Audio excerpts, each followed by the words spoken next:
everyone. My name is Amanda and I am the knitter and knitwear designer behind Dog Mom Knits.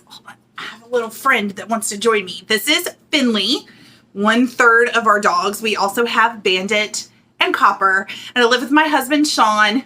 I have 3 dogs in coastal Virginia.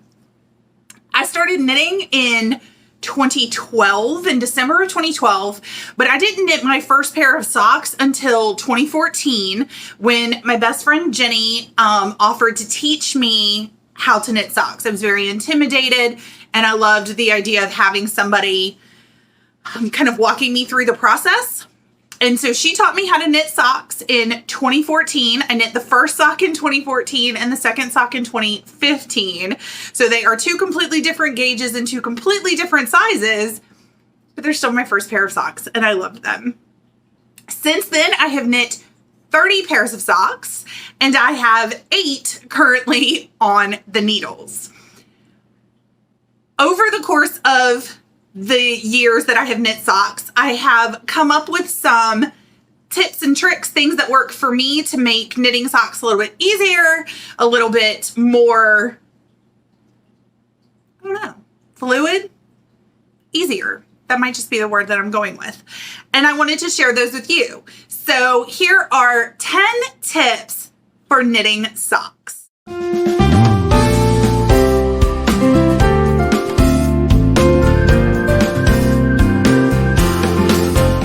First tip is to gather all of your notions before you start knitting. This is something that I do because it just makes my life a lot easier to know that everything is safe and secure in one place. So, of course, the first thing that you're going to need is some sock weight yarn. This is Desert Vista Dye Works, their Viso base, and the colorway is Dollywood. I keep everything in project bags because I am blessed by a husband who makes project bags. So I have everything in there, or excuse me, I'll pick a project bag, I usually try to match it to whatever my yarn is because that's just fun. And as I'm collecting everything for the beginning of the project, I load everything into my project bag. The second thing you're going to need is a set of needles. I use ChowGoo exclusively for my sock knitting. I use a US 1.5 if I am knitting a 75-25 yarn, and I use a US 2.0 if I am using an 80-20 or 85-15 yarn. I use 1 progress keeper on each sock. So I will go ahead and pull 2 usually, but I've already knit the first one, so it's over there on its project. But this one is from 3 by the Sea Designs. I use, some stitch markers,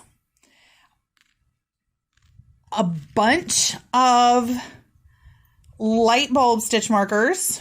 I use a bunch of those, and then I knit cuff down, so I do need a darning needle to do the Kitchener on the toe.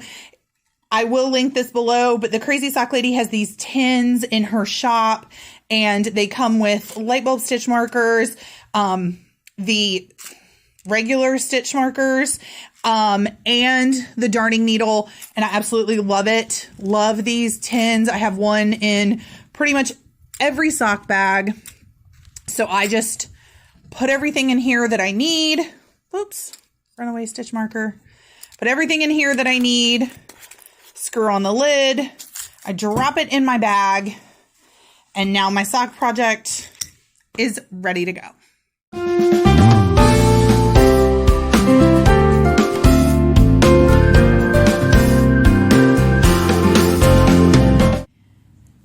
Tip number 2 is how I get a stretchy cast on.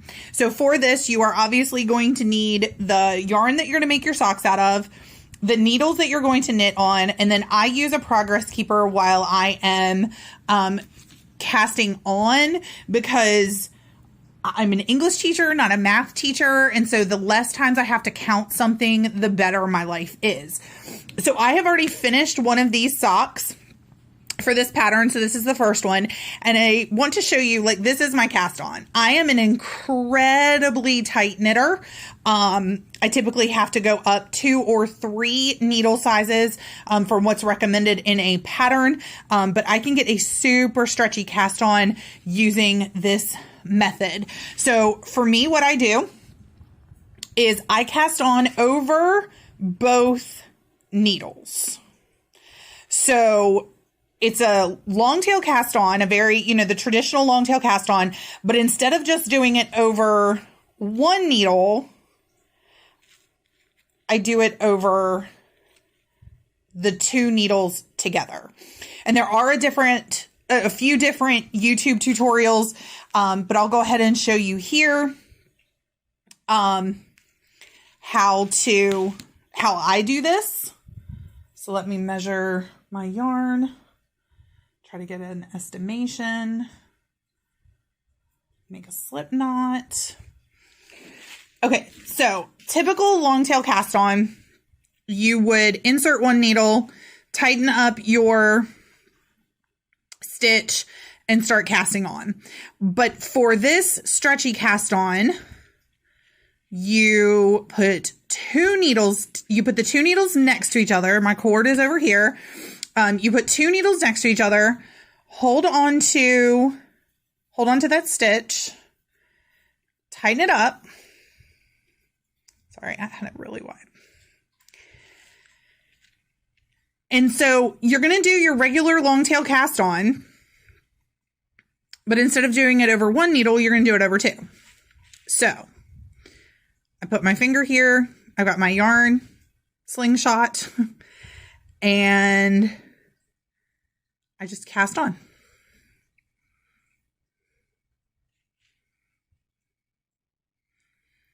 And I just treat those 2 needles like they're one. So what just happened is what will happen sometimes. The yarn gets caught in that bottom needle and I can't make myself do it to show you. But if that happens, you just, I just unhook it.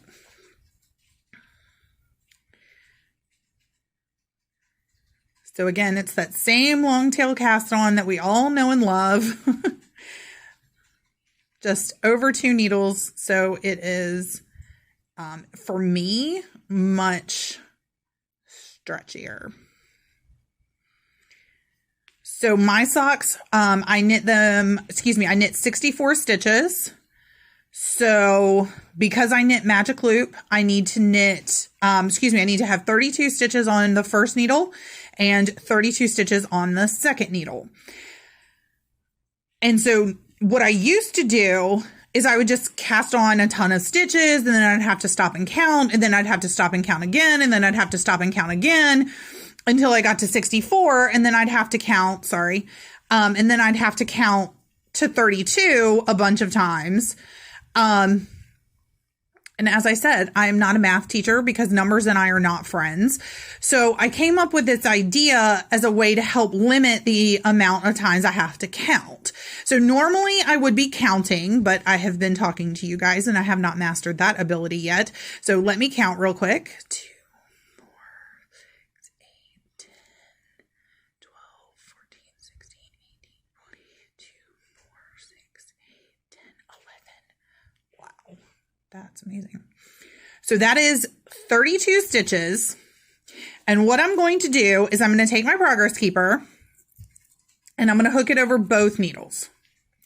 So it's just hanging out to show me that when I go to join in the round, this is where my halfway point is. This is where the split between the 2 needles is going to be. And then now I just have to cast on the second 32.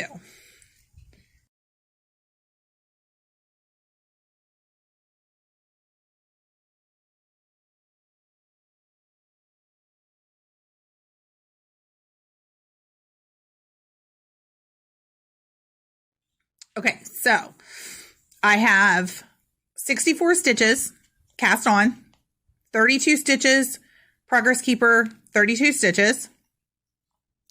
And so now all I'm going to do, is I'm going to hold my bottom needle in between my thumb and my forefinger. Just hold it still. And I'm going to take on the cord of the top needle, and I'm just going to pull the top needle out and slide the 64 stitches into the center of the cord. Sorry, I moved those out of frame. The needles are down here, the cord is up here, and my 64 stitches are here. Now, I don't have to count 32 and 32 because I put my progress keeper in. So when I go to split for magic loop, I kind of make a loop like that in my hand, and I start pushing the progress keeper down, and then I just pull that cord, and now my stitches are down here ready to go. And I only had to count once, which, no disrespect to any teacher that has the ability to teach math, that is not me. So the least, just the less amount of times I have to count and get a different number and then recount and get a different number, it just saves me a couple minutes right here at the beginning. So I am going to go knit my cuff, and then I will be back for tip number 3.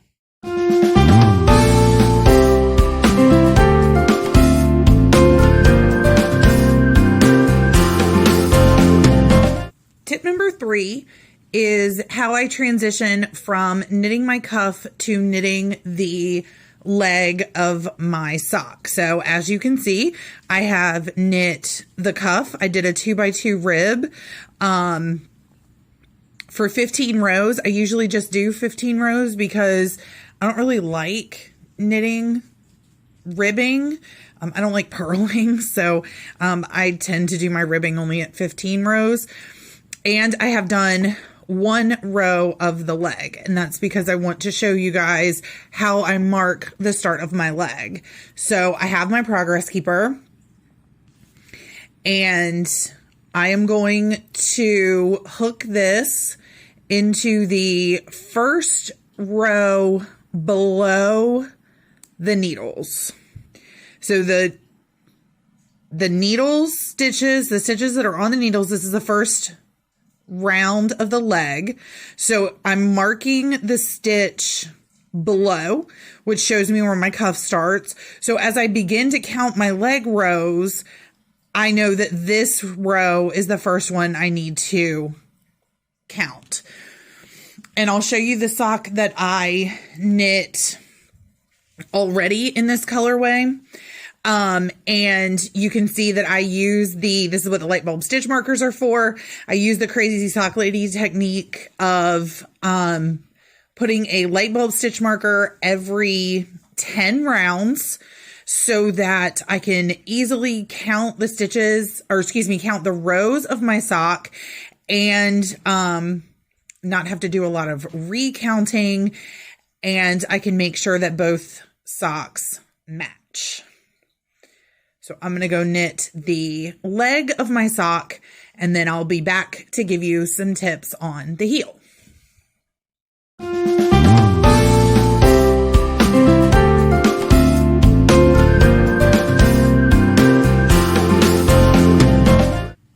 Tip number 4 is how I count the heel repeats for my slip stitch heel flap.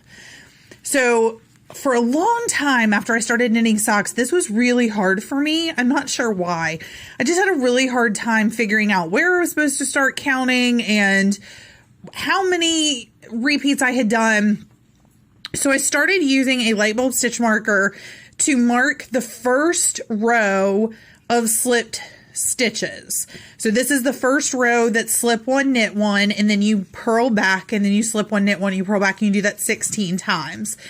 And then when I go to count my 16, which that's how many I have here, I just have to start at this light bulb stitch marker and count the large V's.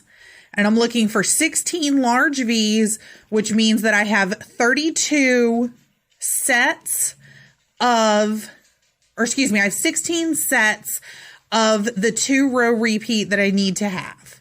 So a light bulb stitch marker just helps me identify that first row, especially in variegated, tonal, or self-striping yarn when I'm starting in the middle of a color repeat. This is really helpful.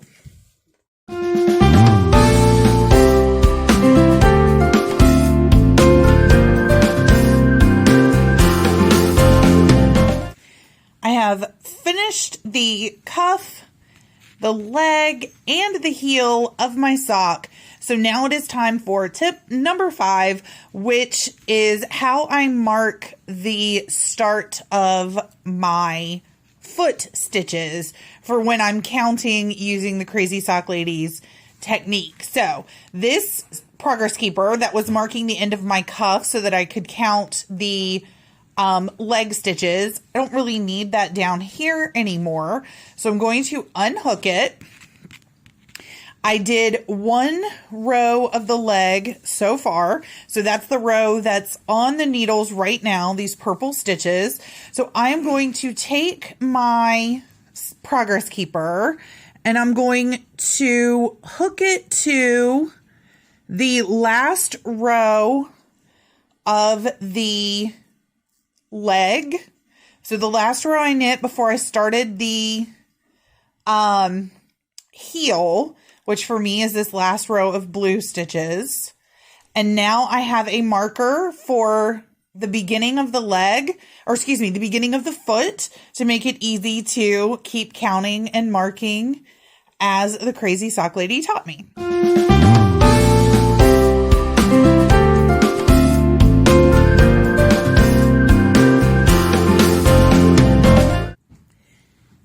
It seems inevitable that one side of my gusset is going to have a large hole. You can see it right there, where the other side stays very much, I mean, it looks like a hole right now, but I mean, you can see there's not that big a hole that's going to close up on its own. I have no idea why it does this. I've watched videos on how to not do it, and I don't have a good answer. Kay of the Crazy Sock Lady has a technique that she uses, and I used that for a little while, and then I came up with my own technique, which is tip number 6, how to close that hole. This might be, I'm thinking, the most unconventional of the tips that I'm going to share. So the hole that I'm getting, the large hole, is right there. This stitch right here, if I was to use this yarn to cover that hole, then to me, that's fixable. Like, that's how I'm going to fix it. So I look for my hole. Let's see if I can explain that better. I look for the stitch that's going to carry across it to block this hole from being visible, which for me is this stitch right here. I'm going to lift it. I'm going to put it on my needle so that I twisted it so that it's now ready to knit. And then I am going to knit it together, knit 2 together with that first, with that first stitch of the gusset on this side. And then I'm going to pull really, really tight and use that to close this hole that was created when I picked up these stitches in the gusset.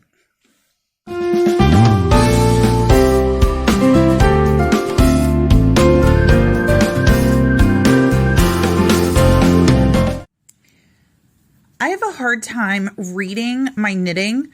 So looking at this stitch right here and telling whether it is a decrease stitch or a knit stitch to know whether I am supposed to be decreasing or knitting on this row. And I found myself trying to read my knitting and spending a lot of time trying to figure out, is that a slip knit? Is that a knit, knit 2 together? Is that just a knit stitch? And my best friend Jenny swept to the rescue. So tip number 7 is from my best friend Jenny. If I'm doing a decrease row of my gusset stitches, then I place my yarn cake inside my project bag. And so if my yarn cake is inside my project bag, then I know that I need to decrease the stitches on this side and this side as the pattern calls for. If I've taken my yarn out of the the project bag, and it is sitting here hanging out with me, then I know that this is just a simple set of knit stitches. And that has been such a game changer for me when I knit gusset stitches and when I'm doing anything that is an alternate decrease and knit. Now, I'm not somebody, so bonus tip, I guess we would call this 7A. I'm not somebody that typically has enough time to sit down and knit my entire gusset in one sitting. So I had to come up with a way of kind of reminding myself whether I was on a knit row or a decrease row. So I'm on a knit row, so I'm not going to decrease when I get to this side, and I need to somehow tell myself that. So I'm going to, because it's a knit row, I'm going to put my sock in the project bag first, and then the yarn. So that means when I come back to this project, I'm going to take the yarn out to get to my sock, which means my yarn is out of the bag and this is a knit row. If I put the yarn in first and then the project, funnily, as I try to work around the camera, and I go to take it out the next time and I take out the sock, the yarn cake stays in the bag, which means that I am on a decrease row. And before I forget, because I do not want to confuse myself, I'm going to go ahead and take the yarn out of the project bag because I'm on a knit row, and yarn out of the bag means I just have to knit around. Thank you, Jenny.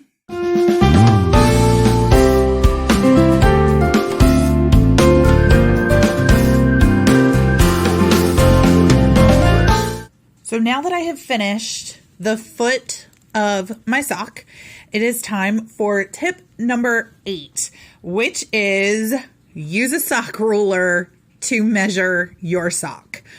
So this is a sock ruler.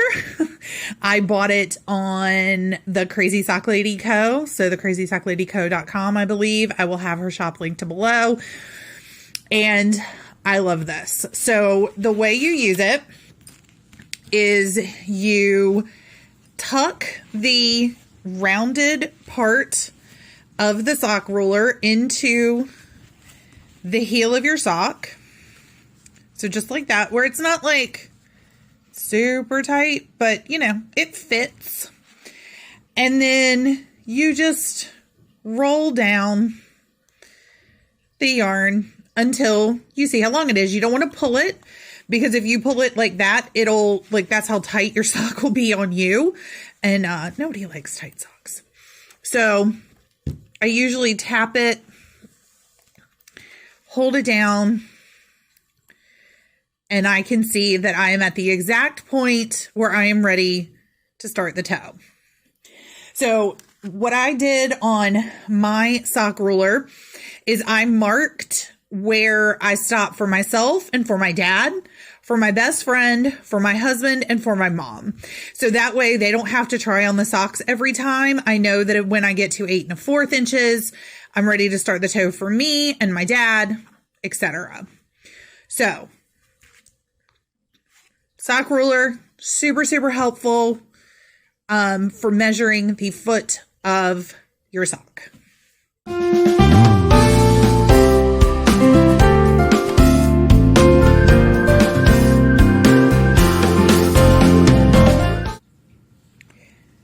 I said during previous tips that I use the Crazy Sock Ladies method of counting rows, where I put a labeled stitch marker every 10 rows, which you can see here on the foot of my sock.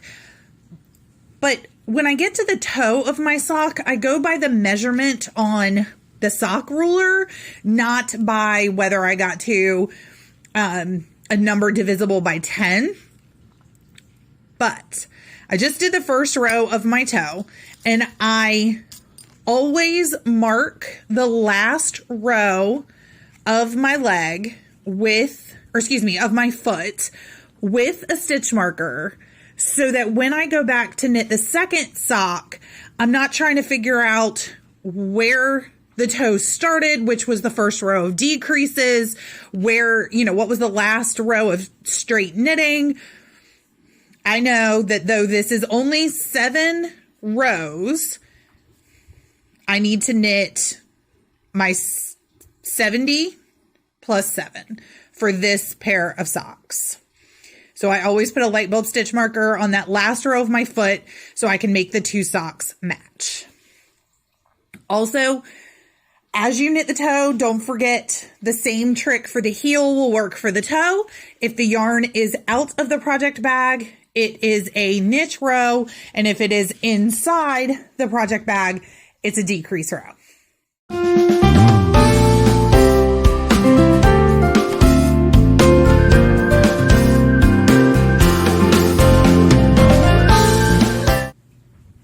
When I join in the round, I always have this one stitch. This is my beginning of round for my cuff. That's always just a little bit looser than all of the other ones. And I don't know if that's because I cast on over 2 needles, if that's because it's the first stitch, and so it tends to be looser. I have no idea. But it always happens. So I needed to come up with a way to kind of camouflage it. So tip number 10, I take my end that I have to weave in anyway. Oops, sorry, I just kicked the table. So I take my end that I have to weave in anyway, and I go from kind of, I guess, because the sock's inside out, so I go from outside to inside, and I just kind of tighten up that corner, or it's in the round, Amanda. It doesn't have corners. Just tighten that up. And then I go through the other stitch from the next stitch over, from back to front. And I tighten that up as well. And I don't pull super tight because I don't want it to be, I don't want to lose a lot of that stretch that casting on over 2 needles gave me. But you can see, let me hook this down here so it's out of the way. You can see right there, there's a difference between the looseness of the stitches that we once had versus now. And now I'll just go ahead and weave in the rest of this end. So this is the finished pair of socks that I was working on. These, again, are the Dollywood socks by Desert Mist and Dye Works. The pattern I used is Vanilla Socks on Magic Loop by the Crazy Sock Lady. I hope these tips were helpful to you. I hope that they make knitting socks just a little bit easier. And if you haven't tried knitting socks yet, please do. They really are not as difficult as they seem in the beginning. Thank you so much for watching, and I hope you have a great day. Happy knitting!